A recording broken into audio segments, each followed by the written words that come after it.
The crimson sands of the arena stretched endlessly beneath the twin suns of Zephyria Prime, their harsh light casting grotesque shadows across the blood-stained ground. Above, in the towering crystalline galleries, thousands of alien spectators jeered and roared their approval. Their diverse forms a testament to the vast empire that had subjugated countless worlds. Tentacled beings writhed in excitement alongside insectoid creatures with gleaming chitinous shells, while reptilian humanoids bared their fangs in anticipation of the coming spectacle. At the center of it all, chained to 4 massive pillars that gleamed with an otherworldly metal, stood Princess Syria of the Valerian Empire. Her pale blue skin shimmered in the harsh sunlight, marked with intricate silver tattoos that denoted her royal lineage. Despite the restraints cutting into her wrists and ankles, she held her head high, her violet eyes blazing with defiance rather than fear. The crowd's bloodlust only intensified as they gazed upon her, knowing that they were about to witness the execution of one of the most revered princesses in galactic history. The irony was not lost on any of them. Princess Syria, whose name had once struck fear into the hearts of rebels across a dozen star systems, was here not for her cruelty or her military might, but for what her own people considered her greatest weakness: her compassion. In an empire where mercy was viewed as the ultimate sin, where strength was measured by one's ability to crush the weak without hesitation, Syria had committed the unforgivable act of showing kindness to human slaves. The mechanical executioners began their approach, their towering forms a twisted fusion of organic and technological horror. Each stood over 3 meters tall, their bodies a grotesque amalgamation of metal wire and pulsing flesh. 4 arms extended from each creature, equipped with massive chains, ending in razor-sharp hooks. These were the quartering machines, ancient instruments of execution, reserved for those who had betrayed the very foundations of the empire. Curious seems Syria's breath came in short controlled bursts as the machines took their positions. She had known this day would come. The moment she had stepped between those human children and the whip of that overseer, she had sealed her fate. But even now, facing death in its most brutal form, she felt no regret. The memory of those children's faces, the gratitude in their eyes, was worth whatever suffering awaited her. The crowd fell into an expectant hush as the grand executioner, a massive creature whose species had long ago merged themselves with their technology, raised one of its many arms.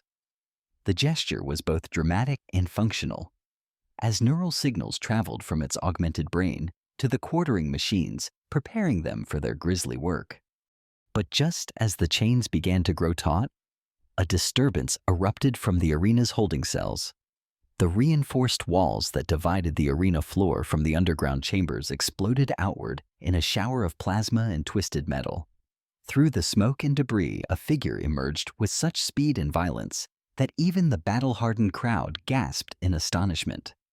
RX-12 burst from the destruction like a force of nature unleashed. His appearance was a study in contrast that spoke to the horrors he had endured. Once human, his body had been systematically modified and augmented by his alien captors until he resembled something between a being and a weapon. Metallic implants traced lines of silver across his scarred skin, while his left arm had been entirely replaced with a biomechanical construct that pulsed with its own cruel life. His eyes, still recognizably human, burned with a rage that had been building for years. The modifications hadn't just changed his appearance, they had rewritten the very essence of his being. Enhanced strength coursed through synthetic muscle fibers, while his nervous system had been rewired to process information at superhuman speeds. Yet beneath all the technological horror, the spark of humanity that made him who he was had somehow survived hidden, but not extinguished. RX-12 had been brought to the arena for this very execution, meant to serve as a warning to any other humans who might harbor thoughts of rebellion.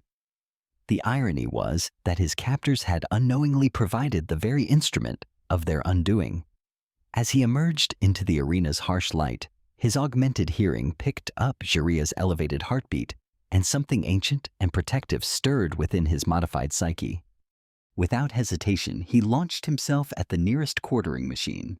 His biomechanical arm extended with a series of metallic clicks, revealing hidden weapons that had been grafted into his very bones. Plasma cutters sliced through the machine's defensive plating, while monomolecular wires controlled by his thought alone wrapped around its limbs and began cutting through crucial joints. The crowd erupted into chaos. This wasn't part of the scheduled entertainment. Security forces began converging on the arena floor, but RX-12 moved with a precision that spoke to his combat programming. Every motion was economical, every strike calculated for maximum effect. The first quartering machine collapsed in a shower of sparks and synthetic blood, its death throes sending ripples of uncertainty through the watching multitude. Jiria watched in astonishment as this unexpected savior tore through her would-be executioners. There was something familiar about him, something that tugged at memories she couldn't quite grasp. As RX-12 engaged the second machine, she caught sight of his eyes, and in them she saw not just rage but recognition. He knew who she was, though she couldn't fathom how. The second machine fell even faster than the first. RX-12 had analyzed its movements during his assault on its companion, and he exploited every weakness with ruthless efficiency. His combat algorithms, once used to make him the perfect soldier, now served as the key to Jiria's freedom. The chains holding her to the pillars required a specific energy signature to unlock one that his sensors quickly identified and replicated. As the shackles fell away and Jiria collapsed to her knees, RX-12 stood over her, his form casting a protective shadow. The remaining executioners hesitated their own programming, uncertain how to proceed. The crowd's cheers had turned to worried murmurs as more security forces poured into the arena. "Can you stand?" RX-12's voice was rough with disuse, the words formed by vocal cords that hadn't been designed for speech. When he spoke, Jiria heard not just the mechanically altered tones, but something underneath, something almost familiar. Yeah, she replied, pushing herself to her feet. Her limbs were stiff from the restraints, but adrenaline was already flooding her system. "Why did you save me?" "Who are you?" RX-12 turned to face the approaching guards, his body shifting into a combat stance that was both natural and utterly inhuman. Questions later. Survival now. The arena had become a battleground. Energy weapons discharged with ear-splitting cracks, while heavy ordnance left craters in the ancient sand. RX-12 moved through the chaos like death incarnate, his enhanced reflexes allowing him to dodge attacks that would have been impossible for a normal being to even perceive. But for every guard he disabled, two more took their place. Jiria, despite her royal upbringing, was no stranger to combat. Her training in the warrior arts of her people served her well as she grabbed weapons from fallen guards.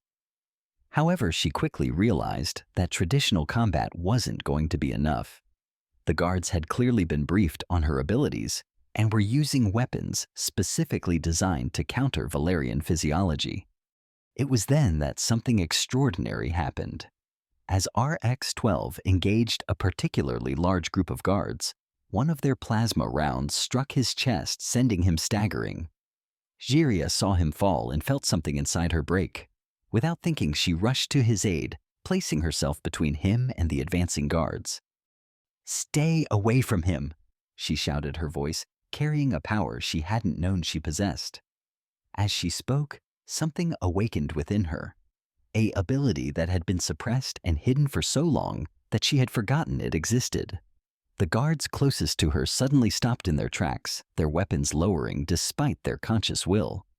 RX-12 stared up at her in amazement. "You can command them." Jiria looked at her own hands in surprise. "I had forgotten. In our people's ancient history before the Empire became what it is now." Royalty possessed abilities that were tied to empathy, to understanding others so deeply that you could influence their very actions. It was called the touch of kinship. The power was intoxicating, but Shiria understood instinctively that it was limited. Already she could feel the strain of maintaining control over multiple minds, and the guards were beginning to fight back against her influence. They needed a better plan than just fighting their way out. The control center's RX-12 said, his enhanced eyes scanning the arena's superstructure. If we can reach the main control room, we can lock down the arena's defenses and call for extraction. Extraction. What extraction? Jiria demanded. The underground. The human resistance. They've been planning this for months. RX-12's expression softened, almost imperceptibly. Your act of kindness to those children wasn't as private as you thought. Word spread among the slaves. You became a symbol of hope, proof that not all of our oppressors were monsters. A new wave of guards approached, forcing them to resume fighting. As they carved their way through the opposition, Jiria found herself studying RX-12 more closely. There was definitely something familiar about him, something beyond mere recognition.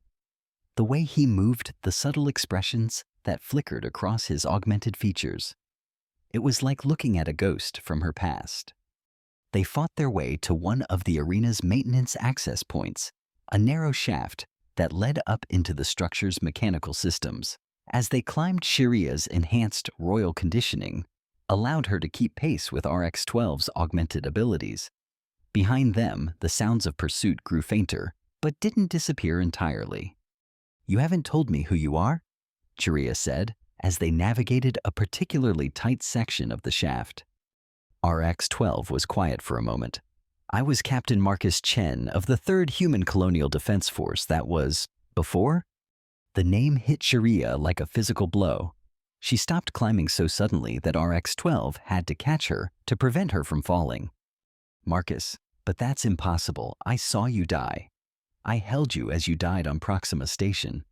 RX-12 Marcus turned to look at her, and in his eyes she saw the confirmation she both dreaded and desperately wanted. Death would have been kinder, he said softly. They kept me alive, Syria. Kept me conscious through every modification, every enhancement. They wanted to break me, to make me into their perfect weapon. The memories came flooding back. 5 years ago, during a diplomatic mission that had gone catastrophically wrong. The ambush. The slaughter of her entire delegation. Marcus, who had been part of the security detail, throwing himself between her and a plasma grenade. She remembered the light fading from his eyes as she held him, whispering promises of vengeance that she had never been able to keep. How is this possible? She whispered. Valerian technology is more advanced than they let on, Marcus replied, resuming his climb. They can rebuild a body, enhance it beyond recognition. What they couldn't do was erase what made me human. They tried for years, but some things run deeper than programming. They reached the control level, emerging into a corridor filled with sophisticated technology that hummed with barely contained energy. Marcus's augmented senses allowed him to navigate the complex system of controls, while Jiria used her royal access codes to bypass security measures that would have stymied anyone else. The main control room was vast, filled with holographic displays showing every aspect of the arena's operations. Through the transparent walls, they could see the chaos below as security forces tried to restore order. The crowd was beginning to panic, and some of the more violent species were taking advantage of the confusion to settle old scores with their neighbors. The extraction coordinates, Marcus said, his fingers flying over controls that responded to his touch with organic fluidity. The resistance is waiting at the North Docking Station, but we need to create a diversion large enough to cover our escape. Syria studied the control displays, her royal education in military tactics serving her well. The arena's defense grid. If we overload the primary generators, it should create enough electromagnetic interference to jam communications and provide cover. As they worked together, Jiria found herself amazed by how naturally they fell into sync. Despite everything that had been done to Marcus, Despite the years that had passed and the horrors they had both endured, something fundamental remained unchanged. He was still the same man who had protected her without hesitation even unto death. "There," Marcus announced as the last sequence was entered, 60 seconds until overload. They ran back toward the maintenance shafts, but their path was blocked by a squad of elite guards wearing the distinctive armor of the Imperial Praetorians. These weren't the common soldiers they had been fighting earlier. These were the elite of the elite, chosen for their absolute loyalty, and enhanced with the best technology the Empire could provide. "Surrender, Princess!" the squad leader commanded, his voice amplified by his helmet's speakers. "You will be executed today, one way or another." Shiria stepped forward, that newfound power stirring within her again. "You're absolutely right," she said, surprising everyone, including herself. "Someone will be executed today." She reached out with her mind, feeling for the neural pathways that connected these soldiers to their command structure. What she found there made her gasp. These weren't just loyal soldiers, they were slaves, their minds chained as surely as their bodies had been. The realization filled her with a righteous fury that burned away any lingering hesitation. "You are more than they made you," she said, her voice carrying across the corridor with an almost physical force. "You are individuals with the right to choose your own path." One by one, the Praetorians' weapons lowered. Some fought against her influence, their conditioning warring with the newfound sense of freedom she was offering. But eventually, they all succumbed. As their weapons clattered to the floor, several of them removed their helmets, revealing faces that showed years of suppressed emotion suddenly flowering into consciousness. "My lady," one of them whispered, tears streaming down his face. "I remember now. I remember who I was before they took me." The generators overloaded right on schedule. The arena's lights flickered and died, emergency illumination casting everything in a hellish red glow. Through the walls, they could feel the vibrations of systems failing throughout the massive structure. Marcus grabbed Jiria's hand. "Now or never." They ran through corridors filled with panicking guards and malfunctioning equipment. The electromagnetic pulse had indeed jammed communications, but it had also sealed blast doors and activated numerous security protocols. They had to fight their way through automated defenses that fired at anything that moved. As they neared the docking station, the true scale of the resistance operation became clear. Human slaves throughout the area had risen up simultaneously, using the confusion to overwhelm their overseers. Explosions echoed through the station as carefully placed charges destroyed key infrastructure points. The extraction ship was a modified cargo hauler, its hull scarred from numerous encounters with Imperial patrols. As they approached the boarding ramp, Ziria saw something that made her heart soar. Children. The same children she had protected, the ones whose safety had cost her everything, were being loaded onto the ship, along with dozens of other human refugees. "You came back for them," she said to Marcus, wonder in her voice.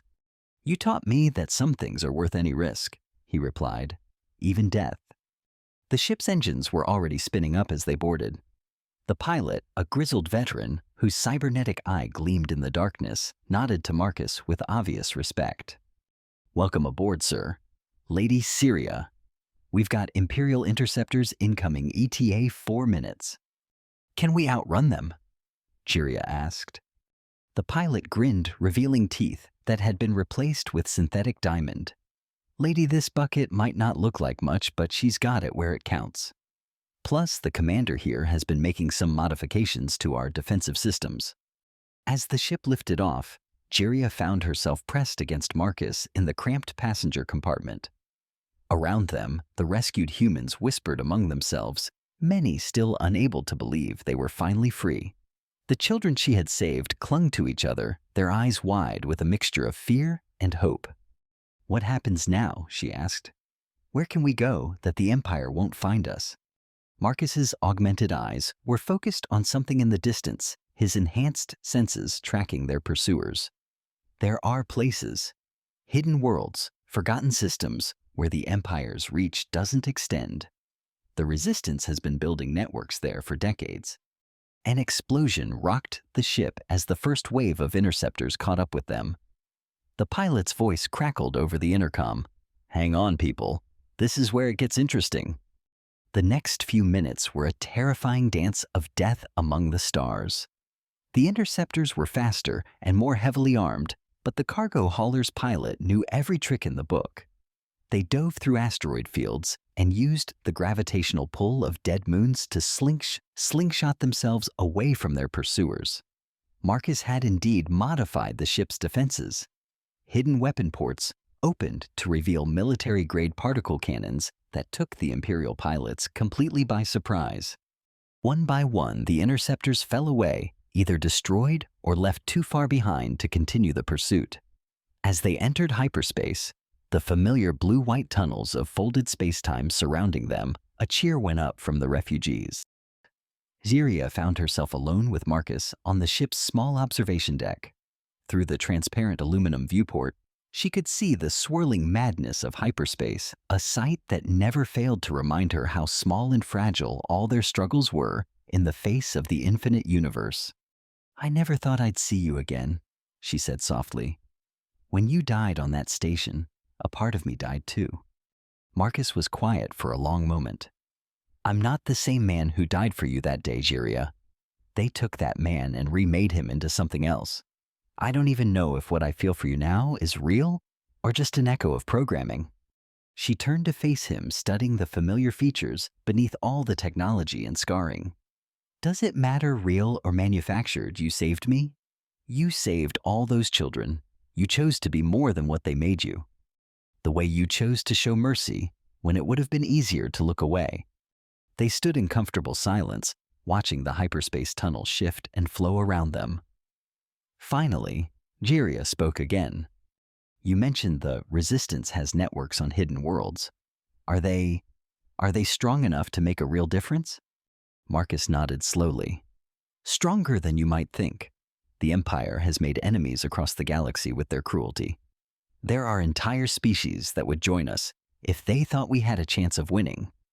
What happened today, what you did with those guards, that ability of yours could change everything." Xiria thought about the power she had discovered, the way it had felt to reach into those soldiers' minds and free them from their conditioning. "It's limited. I can't control armies. You don't need to control them. You just need to remind them who they are, who they were before the Empire broke them." The ship shuddered as it prepared to exit hyperspace. Through the intercom, the pilot announced their arrival at their destination, a world called Haven's End, hidden deep in an unmapped nebula that interfered with Imperial sensors. As they emerged into normal space, Xiria gasped. It was beautiful. The world below was a lush green and blue marble, surrounded by orbital stations that gleamed with peaceful purpose rather than military threat. Ships of dozens of different species moved in orderly patterns, their designs speaking to cultures and civilizations she had thought the Empire had completely destroyed. "Welcome to the real galaxy," Marcus said, placing a hand on her shoulder. "The one the Empire tried to hide from you." They landed on a platform that jutted out from a massive crystalline spire. As the ship's ramp lowered, Xiria was struck by the diversity of beings that had come to greet them. Humans worked alongside species she didn't recognize, all bearing the same expression of hope and determination. An elderly woman approached them, her hair white with age but her eyes sharp with intelligence. She wore simple robes that marked her as some kind of leader, and when she spoke, Xiria could hear the wisdom of someone who had seen the rise and fall of empires. "Princess Xiria," the woman said, offering a slight bow. "I am Director Sarah Chen, one of the founders of the Resistance Alliance. Your courage today has already begun to inspire our people across a dozen worlds." Xiria found herself speechless. These people, these survivors, were looking at her with something she had never seen before. Hope. Not the desperate hope of the condemned, but the vibrant hope of those who believed that change was not only possible, but inevitable. I don't know what to say," she admitted. Marcus stepped forward, his modified hand finding hers. "Say you'll help us build something better."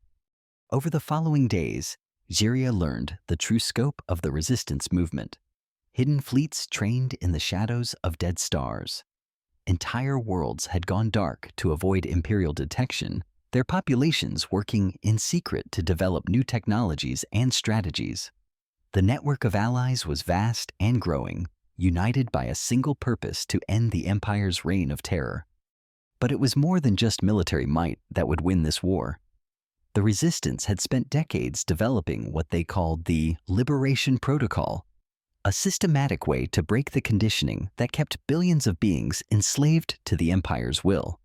Sharia's newfound ability was the key they had been missing, the way to reach those who had been broken by years of oppression and remind them of their inherent worth and dignity. The first test came sooner than anyone expected. Imperial forces had detected unusual activity in the sector and dispatched a full battle group to investigate. As the alarm sirens wailed across Haven's End, Sharia found herself standing in the command center, watching tactical displays that showed the approaching threat. "They have 3 times our firepower," one of the tactical officers reported grimly. "Then we'll have to be more than 3 times smarter," Marcus replied. He had been made chief of special operations, his unique abilities and experience making him invaluable to the cause. Syria studied the displays, her royal military training helping her to understand the tactical situation. "What if we don't fight them head on?" All eyes turned to her. She pointed to the screen. "Look at their formation. Those aren't just warships. They're transports too. They're carrying slaves, prisoners of war beings who've been broken by the Empire just like those guards in the arena." Understanding dawned on several faces. Marcus nodded slowly. "You want to try the Liberation Protocol on a fleet-scale battle? Why not if we can reach even a portion of their crews, if we can remind them who they are beneath all that conditioning?" The plan that emerged was audacious to the point of madness.